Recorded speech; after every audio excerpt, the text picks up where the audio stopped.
దప్పిక నీటి కోసం కాదు, మన రక్షణ కోసమే. సిలువపై దప్పిక మన హృదయాలకు జీవజలం.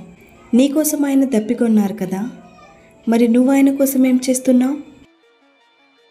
Praise the lord. నజరేయుడైన యేసుక్రీస్తు నామమున మీ అందరికీ వందనములు తెలుపుతూ, యేసుతో ప్రయాణం అనబడిన మన యూట్యూబ్ ఛానల్కి మీ అందరినీ ఆహ్వానిస్తున్నాను.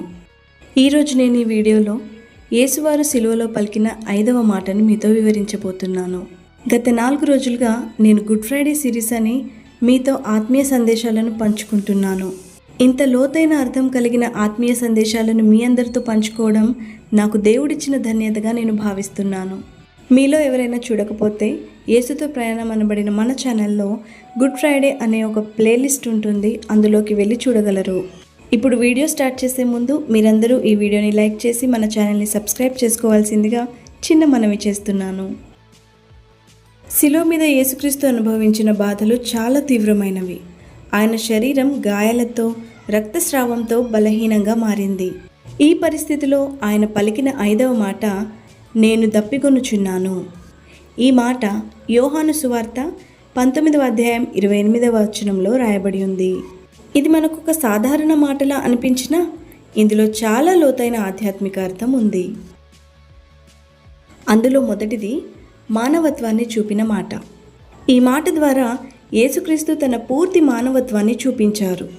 ఆయన దేవుడైనప్పటికీ మనలాగే శరీర బాధలు అనుభవించారు. దాహం అనేది శరీరానికి వచ్చే సహజమైన బాధ. అదే ఆయన కూడా అనుభవించారు. అంటే ఆయన మన బాధలను అర్థం చేసుకునే దేవుడు. రెండవది ప్రవచనం నెరవేర్చిన క్షణం. ఈ మాట పాత నిబంధనలో ఉన్న ప్రవచనాన్ని నెరవేర్చింది. ఆ ప్రవచనం ఏంటో ఇప్పుడు మనం చూద్దాం. కీర్తనల గ్రంథం 69వ అధ్యాయం 21లో ఇలా రాసి ఉంది, వారు చేతును నాకు ఆహారముగా పెట్టిరి, నాకు దప్పి అయినప్పుడు చిరుకను త్రాగనిచ్చిరి. ఆ సమయంలో దాహం వేస్తుంటే వారు యేసుకు చిరుకనిచ్చారు. చిరక అనగా వినెగర్. సాధారణంగా చూసినట్లయితే వినెగర్ని డైరెక్ట్గా అస్సలు తాగకూడదు. వేరే ఇతర లిక్విడ్స్లో డైల్యూట్ చేసుకొని తీసుకోవచ్చు. అది కూడా ఒక చిన్న స్పూన్ అంత మాత్రమే తీసుకోవాలి. కానీ ఇక్కడ చూసారా, వారు డైరెక్ట్గా ఇస్తున్నారు యేసుకు త్రాగమని.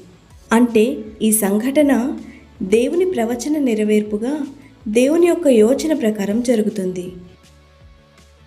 మూడవది ఆత్మీయ దాహం మన కోసం. నేను దప్పికొనుచున్నాను అన్నది కేవలం నీటి కోసం కాదు, మన ఆత్మలను రక్షించాలనే తపన కూడా ఇందులో ఉంది. యేసుక్రీస్తు మన ప్రేమ కోసం మరియు మన రక్షణ కోసం దప్పికొనుచున్నారు అని మనం ఇక్కడ నేర్చుకుంటున్నాం. నాలుగవదిగా మనకు దేవుని నుండి పిలుపు. ఈ మాట మనకు ఒక ప్రశ్న వేస్తుంది. అసలు మనం దేవుని కోసం దప్పికొనుచున్నామా?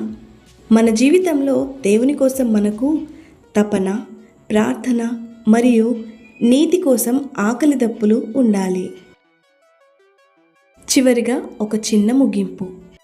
శిలువపై యేసుక్రీస్తు పలికిన 5వ మాట మనకేం గుర్తు చేస్తుంది? నంబర్ 1, ఆయన మన కోసం బాధపడ్డారు. నంబర్ 2, ఆయన మన రక్షణ కోసం తనను తాను అర్పించుకున్నారు. నంబర్ 3, ఆయన మనల్ని ప్రేమిస్తున్నారు. నేను దప్పికొనుచున్నాను. ఇది కేవలం ఒక శారీరక బాధ మాత్రమే కాదు ప్రియులారా, మన కోసం ఆయన హృదయంలో ఉన్న ప్రేమకు నిదర్శనం. ఈ సందేశాన్ని వింటూ వీక్షిస్తున్న మీకు నా వివరణ నచ్చినట్లయితే ఈ వీడియోని తప్పకుండా లైక్ చేసి మీ ఆత్మీయులతో ఈ వీడియో లింక్ని తప్పకుండా షేర్ చేయండి. నేను ఒక పాస్టర్ ఫ్యామిలీ నుండి వచ్చిన దాన్ని కాదు, కానీ దేవుని గురించి నేనేం తెలుసుకున్నానో దానిని ఇతరులతో పంచుకోవాలనేది నా చిన్న కోరిక. ఈ సాధారణమైన అల్పురాలిని ఇంత ఘనంగా హెచ్చిస్తున్న నా యేసుకే మహిమ ఘనత చెల్లునుగాక. మీకు కూడా నేను వివరిస్తున్న సందేశాలు నచ్చినట్లయితే ఇలాంటి మరిన్ని ఆత్మీయ సందేశాల కోసం యేసుతో ప్రయాణం అనబడిన మన ఛానల్ని సబ్స్క్రైబ్ చేసుకోండి. మన దేవుడైన ప్రభువు మిమ్మల్ని, మీ కుటుంబాలను ఎంతో దీవించి ఆశీర్వదించునుగాక. Thanks for watching this video.